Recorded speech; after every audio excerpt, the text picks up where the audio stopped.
ফোনালাপ বিতর্কে তুমুল আলোচনা, সমালোচনা ও প্রবল রাজনৈতিক চাপের মুখে ১ জুলাই থাইল্যান্ডের সবচেয়ে কম বয়সে প্রধানমন্ত্রী হওয়া পেতাংতান সিনাওয়াত্রাকে সাময়িকভাবে বরখাস্ত করেছে দেশটির সাংবিধানিক আদালত। আপৎকালীন দায়িত্ব দেওয়া হয়েছে উপপ্রধানমন্ত্রী সুরিয়া জোয়াং রোয়াং কিতকে। কিন্তু প্রশ্ন উঠেছে, জোয়াং রোয়াং কিত ঠিক কতদিন এই দায়িত্ব পালন করবেন? থাইল্যান্ডের স্থায়ী প্রধানমন্ত্রী বা কে হতে যাচ্ছেন? থাই রাজনীতিতে সিনাওয়াত্রা বংশের কি তবে এখানেই ইতি ঘটছে? থাইল্যান্ডের পরবর্তী পদক্ষেপই বা কি? এসবে জানবো এই প্রতিবেদনে। সঙ্গে আছে আমি রঞ্জু ইফতেখার। থাই প্রধানমন্ত্রী পেতাংতানের পতনের পটভূমিটা রচিত হয়েছিল গত 15 জুন।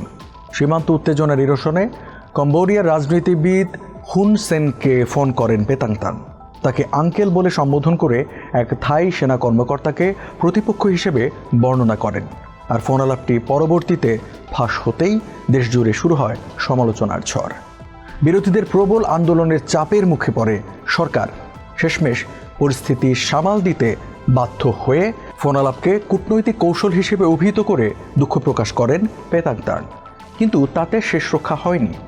36 জন সিনেটরের আবেদনের ভিত্তিতে প্রধানমন্ত্রীর বিরুদ্ধে মামলা নেয় দেশটির সাংবিধানিক আদালত। সেখানে প্রমাণিত হয় পেতাংতান অসৎ আচরণ করেছেন এবং সংবিধানে বর্ণিত নৈতিক মানদণ্ড ভেঙেছেন। শাস্তি হিসেবে পেতাংতানকে সাময়িক বরখাস্ত করা হয়। অবশ্য প্রধানমন্ত্রী হিসেবে বরখাস্ত হলেও সম্প্রতি মন্ত্রিসভায় রদবদলের ফলে তিনি সংস্কৃতি মন্ত্রী হিসেবে থাকবেন। আত্মপক্ষ সমর্থনের জন্য সময় পাবেন 15 দিন। আর এই সময়টাতে দায়িত্ব পালন করবেন উপপ্রধানমন্ত্রী জোয়াং রোয়াং কিত। শেষ পর্যন্ত পেতাংতান যদি অপসারিত হন, তবে গত বছরের আগস্টের পর থেকে তিনি হবেন দ্বিতীয় থাই প্রধানমন্ত্রী যিনি বরখাস্ত হবেন। এর আগে দেশের সাংবিধানিক আদালত তার পূর্বসূরি স্ট্রেথা থাভিসিনকে নীতি লঙ্ঘনের দায়ে অপসারণ করেছিল।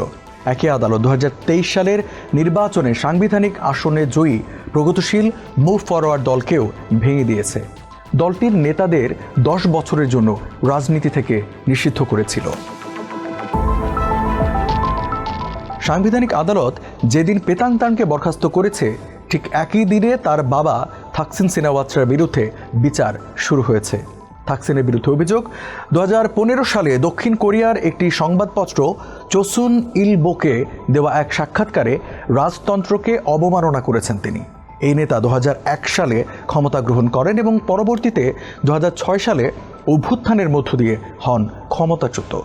এরপর দীর্ঘ সময় নির্বাসিত জীবন কাটিয়ে থাইল্যান্ডে ফিরে আসেন 2023 সালে। গত 2 দশক ধরে থাই রাজনীতির প্রধান শক্তি থাকসিন সমর্থিত দলগুলো। আদালতের রায় এবং বিক্ষোভে বারবার ক্ষমতাচ্যুত হলেও এটি এখনও অন্যতম প্রধান দল। এর আগে 2014 সালে থাকসিনের বোন ইং লাংকে ক্ষমতার অপব্যবহারের অভিযোগে সাংবিধানিক আদালত ক্ষমতাচ্যুত করে। আর এখন পেতাংতান বিক্ষোভের মুখোমুখি হচ্ছেন। এই আন্দোলনে বিক্ষোভকারীদের রাজতন্ত্রপন্থী ইয়েলো শার্ট পরা অবস্থায় দেখা গেছে। এই আন্দোলনকারীদের পেতাংতানের বাবা ও খালার বিরোধিতার সময়ও দেখা গিয়েছিল।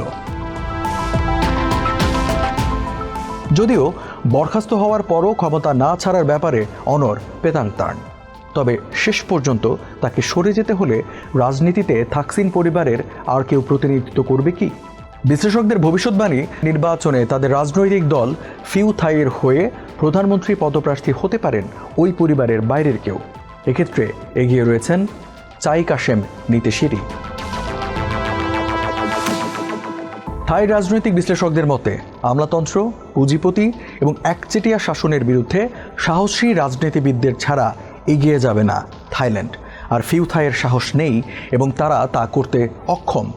আর দেশটিতে এখন মুভ ফরওয়ার্ড এবং ফিউচার ফরওয়ার্ড ভেঙে দেওয়ার পর প্রধান বিরোধী দল পিপলস পার্টি। এই দল সামনে ক্ষমতায় আসতে পারে। থাইল্যান্ডের মাহিদুল ইউনিভার্সিটির রাষ্ট্রবিজ্ঞানের অধ্যাপক পঞ্জাদা সিরিভুন্নাবুডুর ভাষ্য, গত 20 বছর ধরে থাইল্যান্ড একই চক্রে ঘুরপাক খাচ্ছে। একটি অভ্যুত্থান, তারপর একটি নির্বাচিত সরকার, তারপর আবার রাস্তায় বিক্ষোভ। তবে তার আশা, এবারের বিক্ষোভ সামরিক বাহিনীকে রাজনীতিতে ফিরিয়ে আনবে না।